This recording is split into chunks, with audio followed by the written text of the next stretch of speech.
मैं पहले नहीं जानता था, के अग्रवाल, बॉम्बे के। जी उनकी फैक्ट्री में 800 कर्मचारी साधारण तौर से काम करते हैं, जी मैनेजमेंट स्टाफ से लेके और नीचे चपरासी, चौकीदार, वर्कर सब तक। जी ये जो पीछे इन्होंने अभी 10-15 दिन पहले आंशिक खुल्लस की, जी। उसके बाद वो केवल 60 कर्मचारियों से काम चला रहे हैं, ओ 800 में से 60 में। जी जी जी इसका मतलब 740 गए। जी। अब 740 को वो वेतन दे रहे थे, सरकार तो नहीं दे रही थी। ठीक उस बात। वेतन से वो अपना खाना पीना जैसी गुजर चल रही थी, जो एक स्वचालित व्यवस्था थी, सुचारू रूप से, स्वाभाविक रूप से, प्राकृतिक रूप से चल रही थी, जी। उसको तो आपने तोड़ दिया। ठीक। जैसे ड्राइवर मेरा, अब जी 50,000 रुपया मैं उसको तनख्वाह देता हूँ, जी। महीने से, अब मान लीजिए उसका जॉब हट गया, ये अलग बात है कि भाई मैं उसे किसी अनुकंपा के कारण दे रहा हूँ, मदद कर दे रहे हैं, तो ठीक। 2 महीने में उसका 30,000 की हानि हुई, जी और जी सरकार उसको 500 रुपए जनधन में या 1500 रुपए की राहत देकर उसको कृतज्ञ करने का दंभ भर रही है। जी तो क्या तमाशा है ये, कहाँ गई संवेदनशीलता? जी आज की तारीख में ये हम एपीएमसी का कानून बदल रहे हैं, तो 6 वर्ष से क्यों नहीं बदला था आपने? आपके तो घोषणा पत्र में 2014 में लिखा था। जी आपने स्वामीनाथन कमेटी की रिपोर्ट को, उसकी संस्तुति को लागू करने के लिए वादा किया था, लिखकर मोटे अक्षरों में। मैं प्रत्यक्ष गवाह हूं, एक एक शब्द उत्तरदायित्व से बोल रहा हूं, शपथ पत्र पर लिखने को तैयार हूं, गलत निकले तो सजा भुगतने को तैयार हूं। जी तो झूठ बोला, मैं भद्दा शब्द इस्तेमाल कर रहा हूं, पर नाराजगी में कर रहा हूं, जी जी जी। और आज तक नहीं किया। फिर एक और सपना, एक गाजर और खड़ी कर दी कि हम 2022 तक किसान की आमदनी दोगुनी कर देंगे।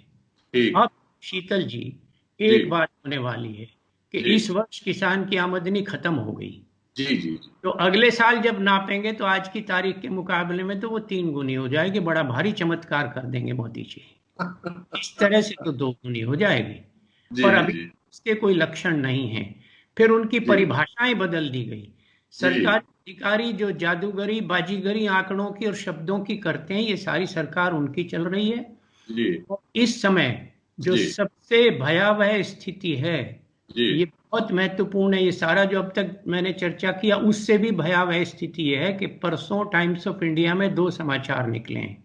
जी एक, प्रेम जी, अजीम प्रेम जी विश्वविद्यालय और उनके साथ 2 संस्थाओं ने मिलकर एक सर्वेक्षण किया, जी। इसमें यह बात स्पष्ट होकर सामने आई कि शहरी क्षेत्रों में 81% लोगों के रोजगार खत्म हो गया। ओ 81%। 81%। पढ़िए, में पढ़िए, टाइम्स ऑफ इंडिया में पब्लिश्ड न्यूज है, बकवास नहीं है, जबानी नहीं है, जी जी लिख है। जी अगर वो झूठी है तो टाइम्स ऑफ इंडिया को सजा मिलनी चाहिए, जी जी अजीम जी प्रेम जी यूनिवर्सिटी को टांग देना चाहिए।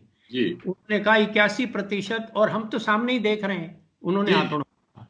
दूसरा इतना ही भयावह आंकड़ा है कि 57% लोगों की आजीविका ग्रामीण क्षेत्र में समाप्त हुई है। ओ इतने बड़े देश में, 133 करोड़ के देश में, जहां 55% आबादी काम करने की क्षमता में है, जिसको हम पॉपुलेशन डिविडेंड कहकर सारी दुनिया में ढोल पीट रहे हैं, जिसको हम जी अपनी अपनी सबसे बड़ी सामर्थ्य और स्ट्रेंथ मानते हैं, जी उस 55% में से 81% तो शहरी क्षेत्र में और 57 गांव में बेकार कर दिए गए हैं केवल लॉकडाउन के कारण। जी तीसरा आंकड़ा, जी 64% परिवार पूरे भारत में, जी। 64% परिवार, जिसका मतलब 64% से जनसंख्या ज्यादा होगी, क्योंकि गरीब परिवारों में बच्चे अमीर से ज्यादा होते हैं, तो ज्यादा हो जनसंख्या तो के उसका 70 के ऊपर प्रैक्टिकल होगी। प्रैक्टिकल मतलब 75% तक हो गया। हाँ, हाँ। उन लोगों का भोजन के ऊपर जी। दैनिक व्यय 50% घटा है।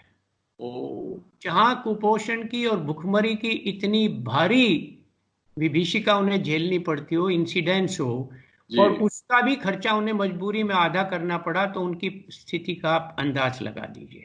जी जी दो और आंकड़े जी जो सीएमआईई ने निकाले हैं, ये जो खाने वाला है ये सीएमआईई का है, जी जो मैंने भी दिया है, जी उन्होंने भी इसी तरह से जॉब लॉस की बात कही है। जी जब प्रणव सेन का मैंने देखा, आज टाइम्स ऑफ इंडिया में छपा, मैं उनको सबसे व्यावहारिक अर्थशास्त्री मानता हूं भारत का, जितने और नाम मैं नहीं लेना चाहता हूं, मेरे साथ पढ़े हैं बहुत बड़े बड़े लोग। ठीक। जिनमें हमारे मोन्टेक सिंह साहब और वो हैं, वो दूसरी बात है।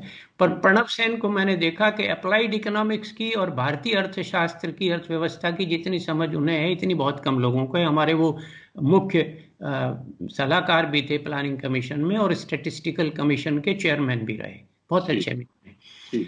उन्होंने कहा कि 18 लाख करोड़ रुपए की क्षति हो चुकी है भारतीय अर्थव्यवस्था को लॉकडाउन के कारण। 18 लाख करोड़। अब मैं ये कहना चाहता हूं कि जब हम सीमित संसाधनों के वैकल्पिक उपयोगों को बेहतर से बेहतर कैसे उपयोग करें, उस पैसे से हम शराब पिएं, खाना खाएं, बच्चे को दवा दें, उसकी शिक्षा दें, तो ये प्राथमिकताएं हैं जीवन में, हमारी भी और सरकार की भी।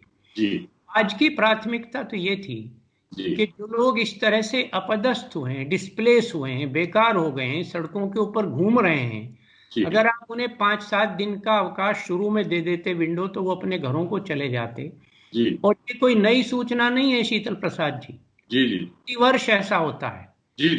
ये लेकर केरल और महाराष्ट्र और मध्य प्रदेश और गुजरात और राजस्थान और हरियाणा, पंजाब और इन जगहों में जो काम करने लोग आते हैं, बिहार, ईस्ट यूपी, झारखंड और उन प्रदेशों के, छत्तीसगढ़ के, वो फसल के समय एक बार हफ्ते 10 दिन को अपने घर जाते हैं। आप जानते हैं कि इन क्षेत्रों में उन आदिवासियों की और गरीब लोगों के पास बीघों की और एकड़ों की बात मत करिए, बिस्वों में जमीन होती है। जी। 10 क्विंटल, 15 क्विंटल, 20 क्विंटल, 50 क्विंटल अनाज पैदा करके कम से कम चावल और गेहूं का प्रबंध घर पे करके, जो उनकी नकदी की आवश्यकता है, कैश रिक्वायरमेंट, उसको यहाँ से आके 500-700 रुपया यथाशक्ति बेचते हैं। तो ये काम करके तसल्ली से आ जाते। ठीक उसी समय आपने लॉकडाउन की घोषणा कर दी और उनके पैरों में बेड़ी डाल दी।